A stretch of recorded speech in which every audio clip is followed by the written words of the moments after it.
السلام عليكم ورحمة الله وبركاته. جود مورنينغ دي اكس ان. تحية للعائلة ديالنا الكبيرة، الأصدقاء داخل المغرب خارج المغرب، أصدقاء صديقات، الناس اللي ما تنعرفوهمش، الناس اللي ما عمرنا تعرفنا معاهم، القائدين، الأعضاء الجدد.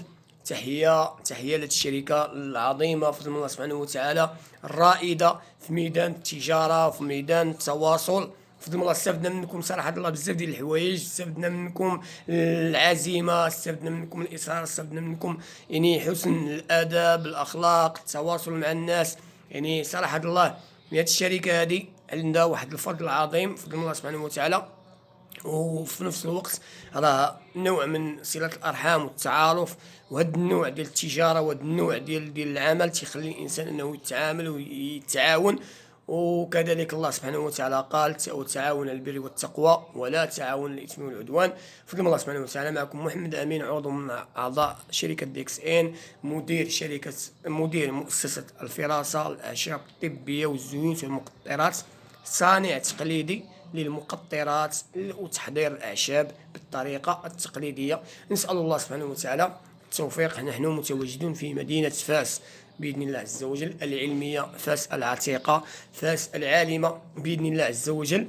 وتحية لجميع الإخوة، وإن شاء الله نخلي لكم الرقم الهاتف وفضل الله عز وجل رقم العضوية اللي مازال ما تسجلش، واللي مازال ما فاهمش يتواصل معنا نفهموه ان شاء الله باذن الله.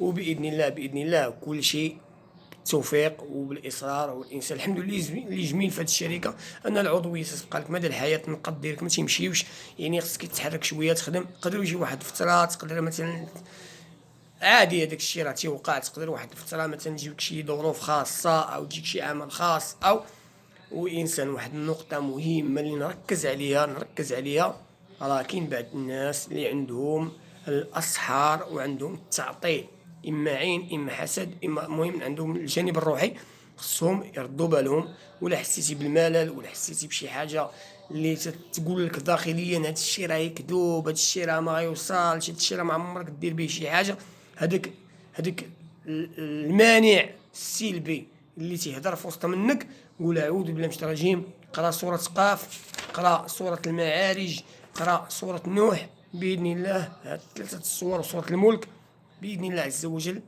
واستخر مع الله دائما، استخر مع الله في اي حاجة، في اي منتوج استخر مع الله، راك غتوصل باذن الله.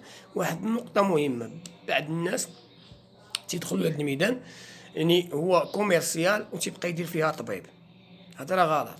انت تخدم على الكوميرس، شي واحد مريض تقول له خويا ها واحد المنتوجات، حاول تشوف استشاره اختصاصي في المكملات الغذائيه. شي حاجه اللي باينه راها باينه، راه مكتوبه. مثلا تلقى مكتوب مثلا السبيرولينا شحال ناخذ شحال ناخذ، ماشي نقبض ونبقى نقول لبنادم لا دير ونبقى نهضر في الامراض، ونبقى بحال واحد السيده واحد المره كانت جات عندي هنا، عندها المراره منفوخه، وشي وحدين عاد بداو مساكن ما عارفين حتى حاجه تيقول لها شربي السبيرولينا باغيين يقتلوها. لا، انت تتبيع او تستخدم على الاشهار، او تستخدم على انك تجيب الناس، يعني كورسي تتسمى، يعني عندك 4 راه كما شرحت لك المره في الفيديوهات، عندك 4 أو 5 ديال الطرق كيفاش تخدم في هذه الشركه. فهمتي؟ عندك صناعه محتوى حتى هو داخل في اطار الشركه. اذا ما تخدمش طبيب الله يجزيك بخير، الا ما فهمتيش واحد الحاجه ما تسكت، ولا خويا انت سول اختصاصيين، انا تنبيع لك سول اختصاصيين، بحث حتى انت بحث مزيان. خصك تعرف بان الطبيب فاش يبغي يعطي شي وصفه لشي واحد، راه كاين بعض الناس راه ماشي بعدا راه اختصاصي في التغذيه هو اللي تيعطي على حسب انطلاقا، تيطلب لك التحليلات، تيشوف الفصيله ديال الدم ديالك، تيشوف الوزن ديالك، تيشوف مثلا لي كونستونط ديالك. فهمتي؟ راه ما يمكنش انت تقبض وتعطي، راه كاين هذا غتوافقوا هاد الحاجه، كاين هذا ما غتوافقوش واحد الحاجه. نطلبوا الله سبحانه وتعالى التوفيق، ودائما حنا تنحاولوا اننا الحمد لله نتواصلوا بيناتنا ونتعاونوا، والانسان يرد باله من الاخطاء، لان هذه الصحه بنادم، والصحه ما فيهاش اللعب. لان كاين بعض الاعضاء الداخليه ديالنا لا مشاو تقاسوا لك راه ما كاينش اللي يعوضهم لك. كاين اعضاء حساسه، الا مشيتي مثلا ما تهليتيش في راسك او كليتي شي حاجه او زدتي شي حاجه فوق اللازم، وتقاسيتي مثلا تقاس لك داك العضو ديالك، راه غتفقد الصحه ديالك. ولا فقدتي الصحه ديالك راه مكاينش اللي يعوضها لك. نسال الله السلامه للجميع، ونسال الله سبحانه وتعالى التوفيق والله يسر الامور، ومن الاخطاء نتعلم. والسلام عليكم ورحمه الله وبركاته.